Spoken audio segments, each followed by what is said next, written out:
Let me be very clear. The scenes of chaos at the Capitol do not reflect a true America, do not represent who we are. Are you sure about that, Joe? An armed standoff? White male entitlement? Conspiracy theories? Sounds pretty American to me. Just look at this guy.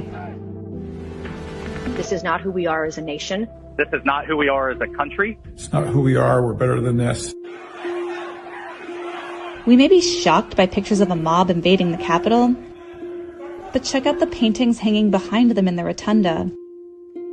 We shouldn't be surprised, because we've always been like this. America is a nation built on stolen land, by stolen people. And if Wednesday's rampage feels historic, it's because violence is in our national DNA. A mob raised a whole block in Philadelphia because they didn't like, you guessed it, the election result. And after Lincoln was elected, the South launched a civil war rather than accept peaceful transfer of power. Those Americans dreamed this flag would fly in the halls of the Capitol, but it never did, until now. They don't get to steal it from us. They don't get to tell us we didn't see what we saw. Taking up arms when you lose an election? That's American tradition. I look to history, to the precedent of the 1876 election, the Hayes-Tilden election where... Glad you remember that one, Ted. That was when Black Americans were subjected to a century of Jim Crow terror, a trade-off for electoral peace. An hour after your speech on Wednesday, while you cowered inside, they hung a noose outside the Capitol. And Black people cleaning up the mess? That's another all-American tradition. This is where centuries of white entitlement leads. Oh, there we go. Storm the Capitol and meet hardly any resistance. A cop is not a threat. He's a photo opportunity. And instead of a jail cell, you toast your criminality in a hotel lobby.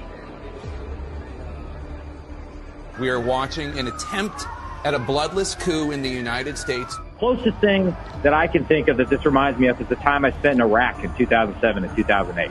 These aren't foreign insurgents. They are us. They shop at Walmart. They watch the Super Bowl.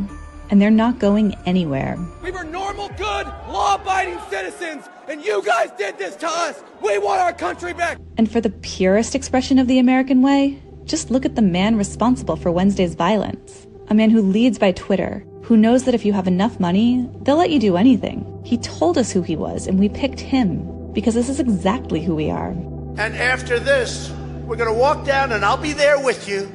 We're going to walk down. America, land of the snake oil salesman. Let me be very clear. The scenes of chaos at the Capitol do not reflect a true America. No, Joe. This was a perfect distillation of everything America is and has always been. Your platitudes spin a fantasy as absurd as QAnon, that repeating, "this is not who we are," will somehow make it true. Of course, this isn't everything we are. The 82-year-old hands that used to pick somebody else's cotton went to the polls and picked her youngest son to be a United States Senator.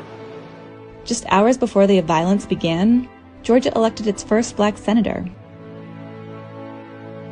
But we can only realize our strength if we stop whitewashing our sins. We are a nation forged in racist violence, a society that values wealth over wisdom, a country where personal ambitions mean more than morality, masked with false piety, where citizens wreak havoc on the very institutions that enable them.